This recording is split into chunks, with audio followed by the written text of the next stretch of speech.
Good news tonight in Garden City, Idaho. Little Garden City, you are getting another police officer for the next 3 years thanks to a new grant from the U.S. Department of Justice. Congratulations. We hear the competition was steep. And hey, good news in Muscatine, Iowa. You are getting 2 new police officers also for the next 3 years. Same goes for Urbandale, Iowa. 2 more officers, so the ones you have can go home to their families for supper now and then. Tucson, you're a much bigger town with a lot going on. In Tucson, you are getting a bunch of new police officers thanks to a grant from the federal government. In fact, congratulations to a very long roster of towns and counties in America. You are this year's winners. You applied for a grant from the Justice Department's COPS hiring program, and you won. We are much more used to news about towns cutting back on policing, even closing down their whole police departments because they can't afford them anymore. But programs like the COPS program can help these towns and counties. They can use federal money to hire new officers or to keep the ones they have so they don't get laid off. And boy, are these towns and counties psyched about it. Last year, for example, Oakland, California laid off dozens of police officers, so many that the officers who were left in Oakland announced they would no longer respond to a long string of crimes, including burglary and vandalism and grand theft. But now, with help from Uncle Sam, the Oakland Police Department will be able to add 25 uniformed officers back to their depleted ranks.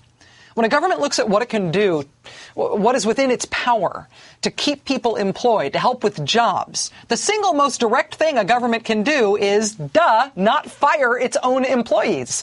So when states and cities and counties were busted by the Wall Street implosion and the recession and unemployment and tax revenues falling off a cliff, the federal government targeted funds to keep teachers and police officers and firefighters on the job.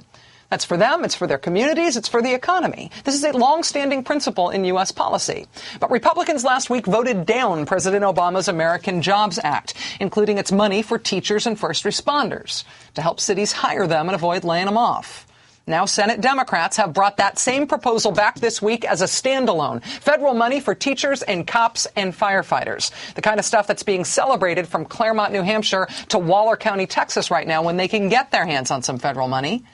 This stuff is popular. Overwhelmingly, Americans say the government should spend more to keep teachers and cops and firefighters on the job. To pay for it, taxes on corporations and rich folks, please. That's what the polling says, at least. Republicans hate this idea in the abstract. We've seen this movie before, says Republican Senator John McCain. Senate Minority Leader Mitch McConnell says, quote, "It is disappointing that Senate Democrats are still focused on the same temporary stimulus spending." Republicans hate this idea in the abstract. But in the specific, it's Garden City, Idaho. It is Muscatine, Iowa. It is Urbandale, Iowa. It is Oakland, California. It is even Cold Spring, Minnesota, where the most emphatic I hate stimulus Republican, presidential candidate Michelle Bachmann, recently requested some of that nice COPS program funding because it was her district. And Cold Spring could really use that funding. It would be a good use of money there. It would really help Cold Spring. It would help. It would. And even as they denounce this thing in the abstract, they know it works in the specific. That vote on teachers and on cops and on firefighters could come as soon as Friday.